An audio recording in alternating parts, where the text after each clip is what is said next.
मैं जब भी कोई कहानी सुनाता हूँ, नाम, जगह, वो सब बदल देता हूँ ताकि किसी की प्राइवेसी पर हमला ना हो। सबकी राइट टू प्राइवेसी है ना। एक बच्चा था जिसको मैं जानता हूँ, बचपन से जानता हूँ, बहुत ही जबरदस्त आर्टिस्टिक बच्चा, म्यूजिक का उस्ताद। उसके घर में लगभग सब लोग म्यूजिक के उस्ताद थे। इंस्ट्रूमेंटल म्यूजिक, वोकल म्यूजिक, हर चीज में अच्छा, पढ़ने में भी ठीक, बढ़िया। और जब हम स्कूल में थे, वो मेरी क्लास में तो नहीं था, थोड़ा सा अलग क्लास में था, स्कूल में बहुत पॉपुलर था being into music. I was in debating, he was into music. और बाद में उसने हमारा स्कूल छोड़ भी दिया कुछ समय के बाद, फिर वो कहीं और चला गया, फिर हमारा मिलना नहीं हुआ। उस समय ना तो व्हाट्सएप था ना यूट्यूब था, तो बाद में मिलने का स्कोप भी नहीं रहता था। जो एक बार चला गया वो चला ही जाता था उस समय। अब तो बच्चे जिंदगी भर दोस्त रहते। फिर जब मैं दिल्ली यूनिवर्सिटी में आ गया, ग्रेजुएशन कर चुका था, उसके बाद अचानक मुझे एक बचपन का दोस्त मिला जिसने मुझे एक इंटरेस्टिंग क्या डेवास्टेटिंग बात बताई। तो बात चल रही थी कि स्कूल के दोस्त कहाँ कहाँ हैं, क्या कर रहे हैं। तो बातों बातों में उसका जिक्र भी आया। तो मैंने बड़ी उम्मीद से पूछा, मैंने कहा वो तो बॉम्बे चला गया होगा, फिल्म इंडस्ट्री में चला गया होगा। तो मेरे दोस्त ने पूछा कि तुम्हें नहीं पता उसके बारे में? मैंने कहा नहीं। उसने कहा यार वो जेल में है, and he was one of the most creative students of our school. मैंने कहा जेल में क्यों है? बोले सच में नहीं पता। मैंने कहा सच में नहीं पता मुझे। बोले वो ग्रेजुएशन करने के लिए जब गया तो पता नहीं क्या हुआ, उसकी थोड़ी संगति खराब हो गई। बैड कंपनी जिसको हम बोलते हैं, जो इस उम्र में अच्छी लगती है, वही वाली।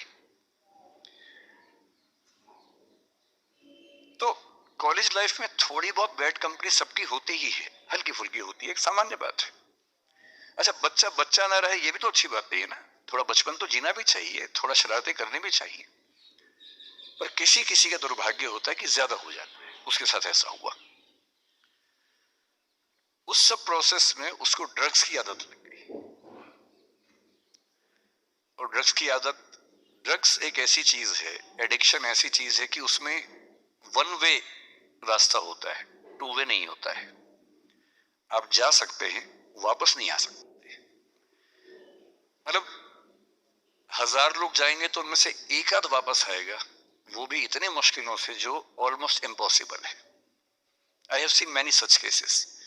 सोशल वेलफेयर डिपार्टमेंट से मेरे कई दोस्त ऑफिसर से, तो मैं उनसे जब पूछता हूँ बताते हैं, मैंने ऐसे लोगों को देखा है 10-10 साल से स्ट्रगल कर रहे हैं एडिक्शन से बाहर आने के, नहीं आ पा रहे, खत्म हो गए हैं।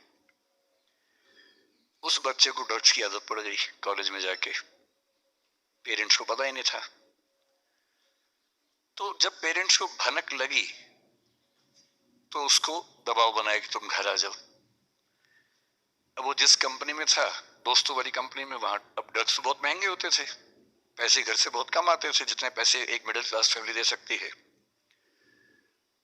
अब वो घर से ज्यादा पैसे मांगने लगा, पैसे मिलते नहीं थे।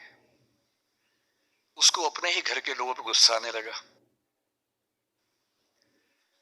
तो एक बार वो अपने घर आया हुआ था छुट्टियों में, और वहां भी वो कुछ कुछ करता रहता था।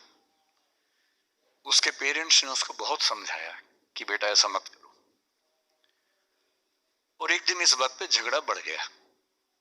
भाई आप पेरेंट्स की चिंता समझेंगे आज से 30 साल बाद, जब आपके बच्चे की एज में होंगे ना, आपकी नानी मर जाएगी उस समय। नानी मरना एक मुहावरा है, इसका मतलब बहुत चिंता में रहेंगे उस समय आप। और उस दिन पता नहीं क्या हुआ, एक झगड़ा हुआ, क्योंकि जो एडिक्शन के शिकार हैं उनका दिमाग उनके कंट्रोल में नहीं होता है। यहाँ तक कि जो ड्रिंक करते हैं, ड्रिंक एक लेवल से ज्यादा कर लें तो दिमाग कंट्रोल से बाहर निकलने लगता है। ड्रग्स में तो ये एलिमेंट बहुत ज्यादा होता है। और आधी रात को उसने क्या किया, उसने अपनी फैमिली के 5 लोगों का मर्डर कर दिया। मर्डर। उसने खाने में जहर मिलाया, लगभग सब लोग उससे मर गए। एक मेंबर नहीं मरा क्योंकि उसने खाना खाया नहीं उस दिन, तो उसको उसने अलग से मारा।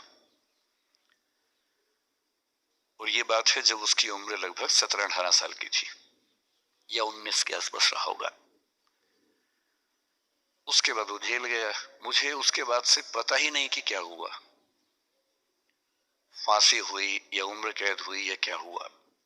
ना तो मुझे पता है, ना मैं इंटरेस्टेड हूँ जानने में। मैं उसका नाम हम सब जानता हूँ, एंड एक दो क्लास स्कूल में ऐसी थी कि वो हम आसपास थे, जानते थे, पहचानते थे एक दूसरे को।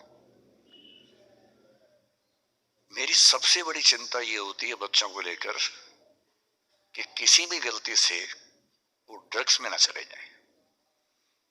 आप सबसे रिक्वेस्ट कर रहा हूं हाथ जोड़ के, कुछ भी कर लेना, ये मत करना। बदमाशी करो, शरारत करो, थोड़ा इश्क विश्क होगा करो, कोई दिक्कत नहीं। किसी को चीट मत करना, ड्रग्स में मत जाना, क्योंकि इन रास्तों पे जाने के बाद वापसी का रास्ता नहीं।